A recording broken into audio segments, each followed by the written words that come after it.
How to update Google Chrome in laptop. Hi everyone, this is Kate and welcome back to another video, and on today's video we will learn how we can update Google Chrome in laptop. So without further delay, let's get started. For that, first of all, open up Google Chrome in your device or laptop.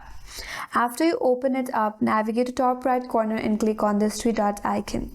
From this menu bar, you have to click on settings. So once you land on the settings page, navigate to this menu bar on your left hand side. Here, scroll down a bit and head towards About Chrome. Once you click on it, here as you can see, now the Chrome is being updated or updating. So the Chrome will automatically update once you get to the About Chrome page, and in this way your Google Chrome will be updated in your laptop. So you have to wait for a while until the update process is complete. Once the update is complete, you will have the latest version of Google Chrome in your laptop.